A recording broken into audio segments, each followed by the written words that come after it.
All right, y'all, welcome back to the show. It's Anti-War Radio on the Liberty Radio Network. I'm your host, Scott Horton. And our next guest on the show today is former Ambassador Edward Peck. He was part of the Gaza Peace Flotilla. He's the former chief of mission in Baghdad from 1977 through 1980 and has served as a foreign service officer in Morocco, Algeria, Tunisia, and Egypt, and as ambassador in Mauritania. Welcome to the show, sir. How are you doing? Well, I'm doing okay so far, sir.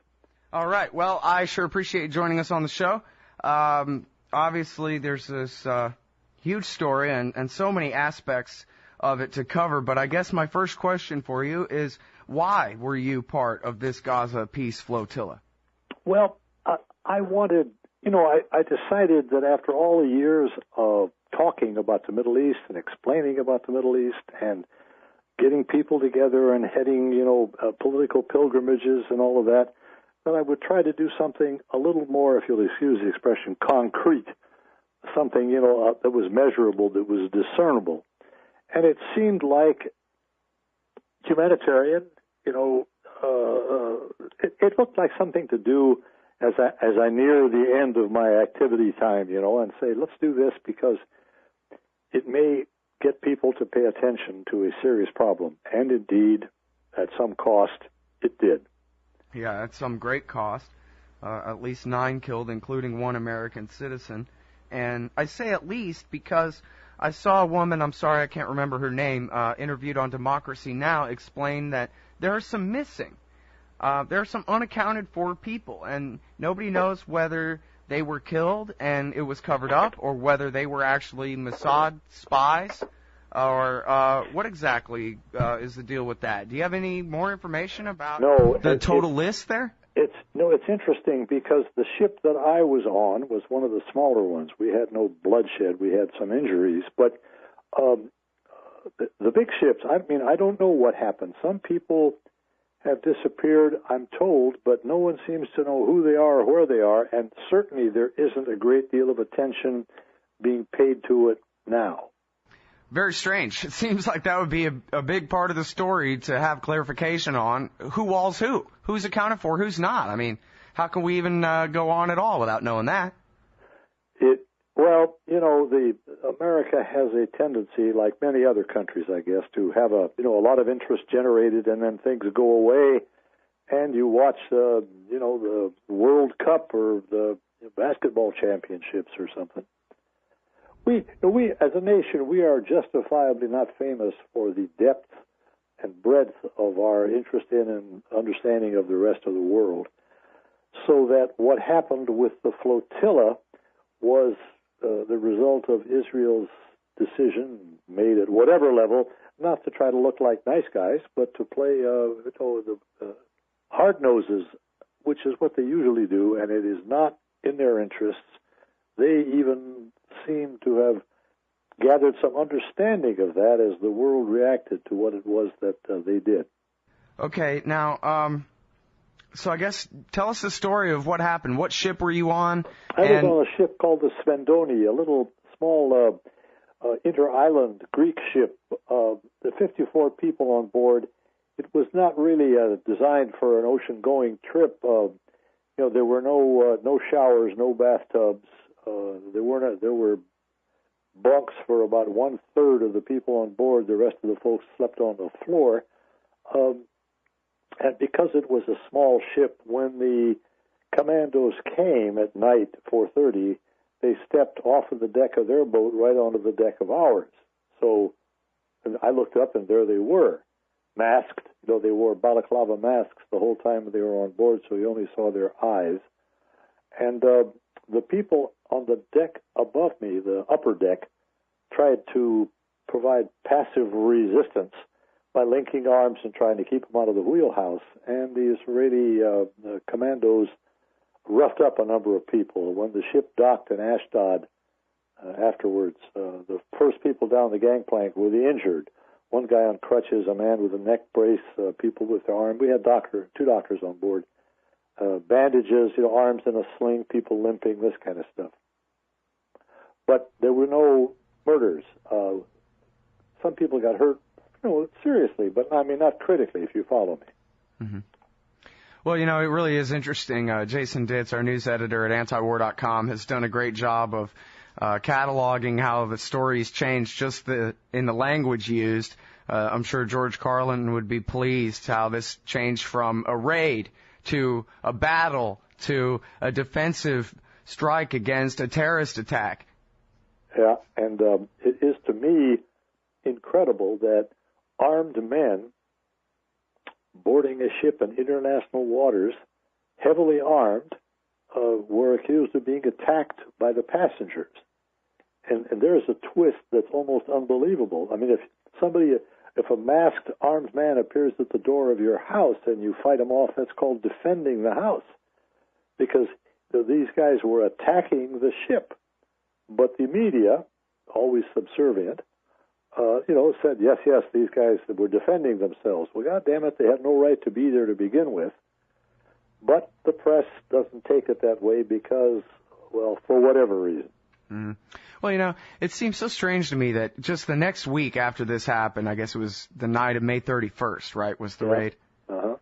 It was just the next week that an American border guard shot a kid on the Mexican side of the border, and some North Korean border guards shot some Chinese on the other side of the border, and the Mexican and Chinese governments both filed formal complaints and said, hey, we demand justice, prosecution, investigation. Your government employees can't just shoot our citizens on our border like this. And here we have an American citizen killed by the Israeli government on the high seas, and the only statement I got out of the government that I heard was, what's the big deal about all this, from the Vice President of the United States? He cares, the American government cares less for their citizens than the Chinese Politburo dictatorship cares about theirs? Scott, we had a man on our ship who was a wounded veteran of the USS Liberty. When the Israelis attacked that ship in 1967, an American naval ship, they killed and wounded 206 American servicemen, and nothing ever happened. Now, that's the kind of power, that it is not right for any other country to have over ours. By the way, Mr. Biden, whom you mentioned, his commentary was so obsequious, so cringing, that I can't validate this, but my intelligence sources tell me that he has been authorized by the Israeli government in gratitude that from now on, whenever he meets the prime minister, he only has to kiss his ring. So that's progress. Yeah, we're really getting somewhere. Of course, this is a guy who said, and maybe this is only for the YouTube aficionados, I'm not sure whether this ever made the news, but before the election in 2008, he made clear in an interview that he's as much of a Zionist as anyone in the world, and that he would never leave his spot as chairman of the Foreign Affairs Committee in the Senate, the Foreign Relations Committee in the Senate, if he thought that it would cost Israel the support of the U.S. government one iota, and that he was sure that, if anything, from his vice president's chair, he could be even better for Israel. Well, he certainly has proven it, and he may even believe that that's good for the United States. I certainly do not. It may be great for Israel, if you're listening, Joe. It may be great for Israel, but it is not helping the United States one bit. In fact, Mr. Petraeus, General Petraeus, I should say, has added to the knowledge that I've had for decades that our support for Israel, blind and unstinting, which has cost us prestige and credibility and stature and respect, is costing the lives of American servicemen and women. But that doesn't seem to deter Mr. Biden one whit. No, apparently not. And by the way, there were people who said, well, Petraeus took that back. But no, he didn't. I mean, the headline said he took it back, but then he further explained his exact position again. Yeah. Well, having said it, you can't take it back. He's supposed to be a guy who knows wherever he speaks when it comes to military matters. Yeah, well, he's the ruler of a third of the world. You would think so. All right, hang on there, Ambassador Peck. I really appreciate you joining us on the show today. It's Edward Peck, everybody. We'll be right back on Anti-War Radio after this.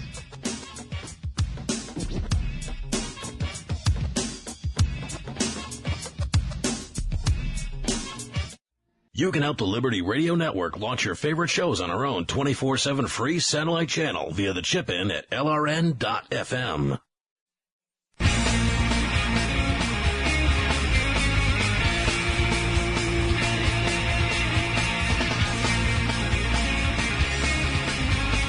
All right, y'all, welcome back to the show. It's Anti-War Radio on the Liberty Radio Network. Simulcast into chaosradioaustin.org.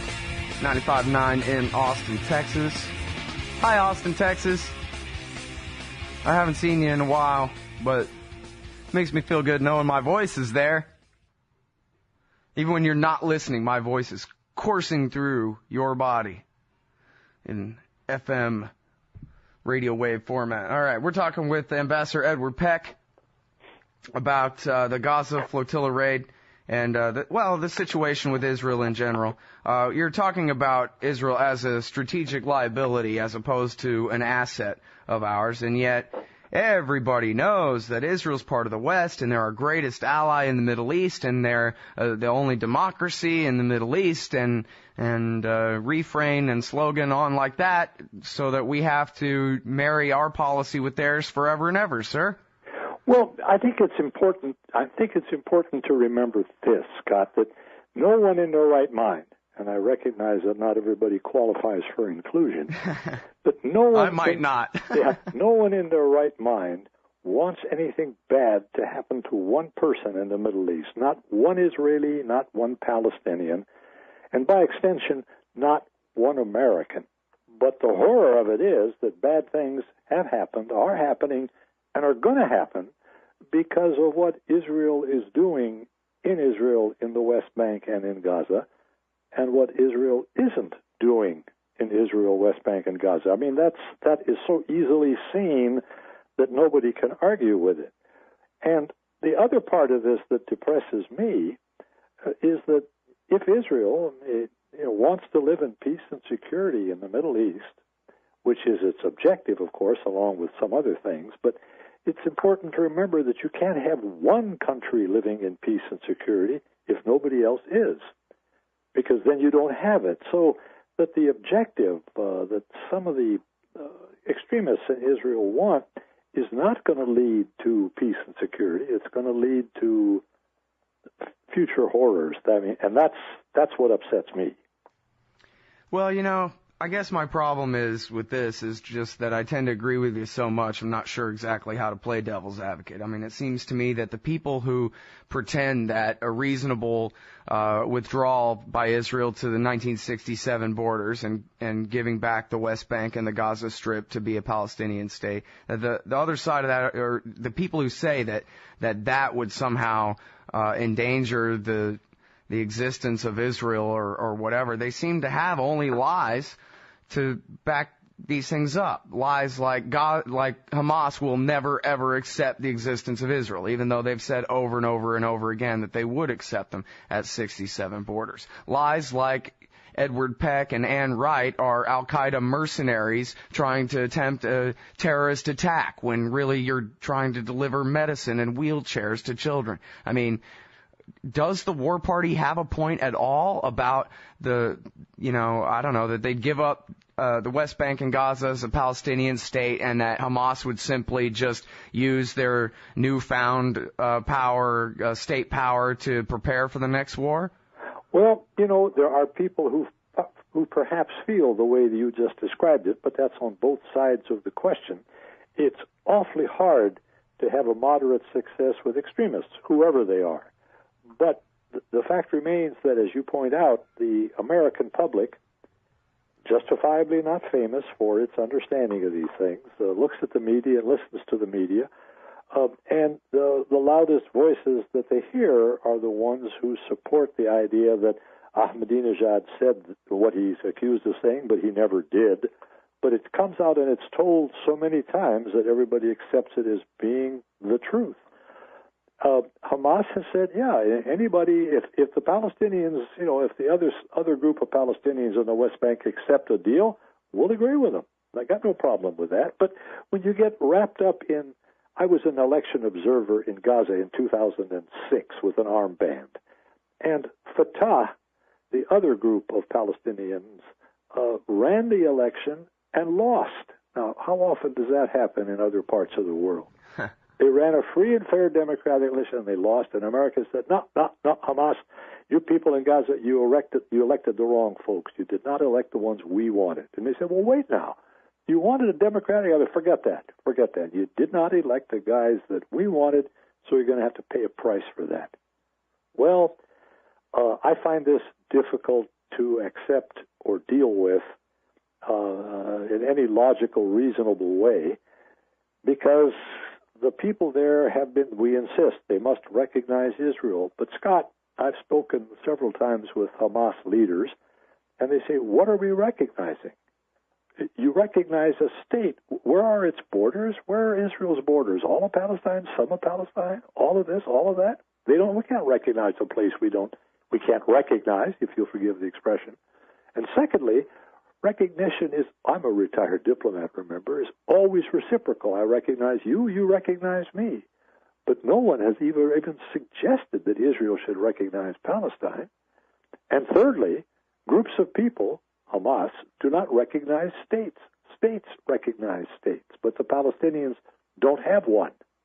So all of this, it's so compellingly obvious to me that I find it awe-inspiring, fear-inspiring. I find it absolutely devastating to realize that most Americans haven't got enough sense to realize this, and that what you're doing is perpetuating a racist, hostile regime whose activities not only are in gross conflict with everything that we always bellow we stand for, but they're doing it with our money, our weapons, and our political support. And that is neither in Israel's interest, in my view, and it certainly isn't in ours. Mm-hmm. All right, now, I'm sorry I don't have time to really ask you about the situation on the West Bank. I want to focus on Gaza here. Yes, sir. The International Committee of the Red Cross just said, for the 10th time that somebody official said this, that the blockade of Gaza is illegal. And, you're willing to obviously here risk your life to join this flotilla to try to bring food aid to these people, medicine and so forth. And so I was wondering if you could just take this last minute and a half or two to describe what life is like for the people of Gaza to the American people who happen to get a chance to listen to this. It is equivalent in its own way to Katrina, in the sense that so many people died and were rendered homeless, and buildings were destroyed, and the systems and operations were failed. And if we had then put a chain link fence all around New Orleans in that area and said, nobody can go in or out, that's what's happened in Gaza, except the damage done there is not a natural disaster, it's a man-made disaster.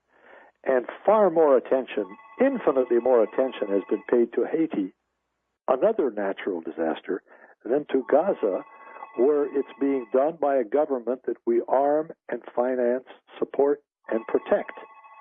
And that's just an atrocity in my mind. And if the ICRC comes out with some strong language, and they never do that, they always play the diplomat and leave out the active verbs, but not this time, because of what's happening there. Scott? All right. Now, I'm sorry, Ambassador Peck, there's no chance I could keep you for another segment, is there? You got to go? No, it's okay. You can have me for one more. Oh, really? Great. Yes, I'm here. Thank you so much. Great. Hang tight right there. Everybody, it's Ambassador Edward Peck on Anti-War Radio. We'll be right back. You can put the Liberty Radio Network on the air in your area. Visit affiliates.lrn.fm to learn how. That's affiliates.lrn.fm. I'm not a cool guy anymore. It's if I ever was before. I took a look at all the signs. All right, y'all, welcome back to the show. It's Anti-War Radio. Talking with former Ambassador Edward Peck about the situation in the Gaza Strip. I really appreciate you staying over this extra segment with us here. I'll send you an invoice. Okay, good. Yeah, check's in the mail. Okay, so now... All right, so the War Party, basically, they've constructed this whole big lie, which, there was somebody in the comment section on antiwar.com saying, wow, the Israelis using the big lie technique like this. I guess I'll have to sit back and ponder for a little while this afternoon. But they have this thing where this was a group of, apparently, I guess, might as well have been Turkish Navy ships full of Al-Qaeda and Hamas terrorists who were attempting to break a perfectly legal blockade which is there to prevent Hamas from getting weapons to kill innocent Israelis with, and that, thank God, the IDF went and saved the day from this horrible attack. This is the narrative that is apparently dominating the media in Israel, and certainly, like, if you listen to AM right-wing talk radio in Los Angeles, for example, there's just no question about any of this. And, Barack Obama may actually be the Antichrist for being so anti-Israel, to hear the right-wing talk radio tell it and whatever. But here's where the rubber meets the road. There are Democratic Congress people who, on the basis of all these phony assertions about you and your Al-Qaeda mercenary friends, Ambassador, that you should be prosecuted for terrorism, for attempting to deliver medicine and wheelchairs to kids through an illegal blockade. Well, when I had the misfortune, in a way, of being the first American to come back from this, just so you know, when we finally got to Ashdod, and they took off the wounded people first, and then they marched me in, and the man said, you're going to be expelled, deported. And I said, why? He said, you have broken an Israeli law. Speaking in excellent English, I might say, of course. And so I said, well, now, wait a minute, which Israeli law have I broken? And he looked up and he said, you have entered the country illegally. I said, now, hold it. A group of armed men from your country boarded our ship in international waters, brought us here under armed guard, and I am literally being forced at gunpoint to walk into your country, and you call that illegal entry? He said, yes. And I said, we're not speaking the same language. That's an illegal entry when you compel me to come in here? Well, anyway, the point is that I got back here and people were saying, well, what about the accusation of the Israelis that they're all Al-Qaeda terror? And I said, well, what would you have expected Tel Aviv to say? The ship was filled with tree-hugging pacifists. They were sitting around, drinking steaming mugs of cocoa and singing Kumbaya while your armed masked soldiers took over the ship in international waters where they didn't want you to do it. It's, the whole thing gets twisted rather badly. And for the people, I reiterate, I don't want a bad thing to happen to one single Israeli, but I sure as hell don't want it to happen to a single American. And the Palestinians are caught right in the middle. We look so to the rest of the world. We look so incredibly misinformed, uninformed, and disinterested for those two reasons that it is imperiling our country. And I don't like that. Don't wish anything bad for Israel, but even more, I don't want bad things to happen to us, as Petraeus points out are happening. Mm-hmm. Well, now, thank goodness, I guess, that legislators aren't law enforcers, and these congressmen can spout off, but there's no real threat of the Justice Department coming after you guys for this, is there? Well, stranger things have happened. I have to say this. I know I had 2 tours of wartime active duty in the Army, World War II and Korea. And I've worn the uniform with pride, and I've served my nation overseas through wars and riots and diseases and all kinds of stuff. I don't take a backseat to anybody in terms of patriotism. But if you accept President Bush's never-ending theme that they hate us because we have freedom, they certainly have less reason to hate us now because we have far less freedom than we had before. Are you listening, Mr. Cheney? I doubt it. But, they don't like us because of what we are facilitating being done to their co-ethnists, religion types. They don't like that any more than the Mexican government likes somebody being shot at the border by an American. And now that we are engaged in finishing the total destruction of Iraq, not to mention perpetrating the ongoing horror facing the Palestinians, and now blasting Afghanistan even farther back into the Stone Age, I fail to see how anything that I'm interested in or concerned about is being helped. That's a long answer to a short question, Scott, and I'm sorry. No, I thought it was a good one. All right, now, if it's okay with you, I'd like to ask you about a little bit of history here. I've no particular reason to believe that you know about any of this, and in fact, I guess what I think I know about it would exclude you being in on it. Maybe you learned about it later. But it says here on your Wikipedia page that you were the chief of mission in Baghdad from 1977 to 1980. And I'm not sure when. I'm not sure whether you would have been in this loop anyway, but there's this incredible story by Robert Perry at Consortium News, who is a regular guest on this show, a very trusted journalist by yours truly. And he has here a top-secret document authored by Alexander Haig in 1981 for Ronald Reagan about his recent tour of the Middle East. And he says that one of the things that happened was he was told by King Fahd that in September 1980, Jimmy Carter, through King Fahd, gave Saddam Hussein the green light to invade Iran. And I was wondering if you could shed any light on that question, sir. Invade Iran, you said? Yes. No, Saddam Hussein, any more than anybody else, would certainly not have felt compelled to ask for permission. Does such a document exist? I have no idea, but I doubt it. But even if it existed, Saddam Hussein wasn't going to turn to anybody else and say, hey, is it okay? Because the border fighting had already started. They had cross-border incursions and all kinds of people harassing each other along that border, even back in 79. And so when the war broke out in 1980, Saddam Hussein had decided, oh, the hell with this, let's go in and and put a stop to it, which eventually he did, as you recall. And he did it with our support because we, as a nation, thought that Iran was a bigger threat to our interests than Iraq was. And at that same time, think Iran-gate, Israel saw Iraq as a bigger threat than Iran, so the Israelis were cooperating with the Iranians, and we were cooperating with the Iraqis. Right, the Israelis attacked the Iraqis' nuclear reactor at Osirak and drove it underground. By the way, I could send you the link to, it's at consortiumnews.com, the actual picture scan of this document, which purports to be Alexander Haig's notes, and it says, quote, "It was also interesting to confirm that President Carter gave the Iraqis a green light to launch the war against Iran through Fahd." And this is Haig reporting to Ronald Reagan. Well, that's entirely, I have seen, forgive me, when I was serving in the government, any number of times that people floated alleged U.S. top-secret documents destroy before reading level, which we always said were fake. It's not hard to do. If you can produce a passport, you can certainly produce a typewritten document or a computer-written document. But my point is that I know poor April Glaspie was accused of having given Saddam Hussein the green light to invade Kuwait. Oh, crap. She was probably one of the sharpest, most competent people we ever had working in the government, and she doesn't have to give Saddam.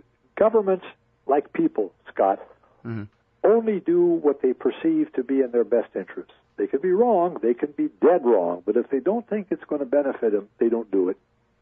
And by the same context, they never do things that they don't think are going to advance their interests, which is the problem of being a diplomat, because you're supposed to run out there and tell them that we think it's good for you, which is what Hillary Clinton does for a living. Well, wouldn't Saddam Hussein think it would be good for him to get a green light from America, since we're the dominant power on Earth? No. He didn't need it. He was quite sure of what he was doing. All right. Well, I'm sorry, we're going to have to leave it there, but listen, I really appreciate this. I hope I can bring you back on. Okay, sir. The boys in the chat room sure loved it. I know that. Okay, sir. Bye-bye. All right, thank you very much, everybody. That's Ambassador Edward Peck. And we'll be right back after this.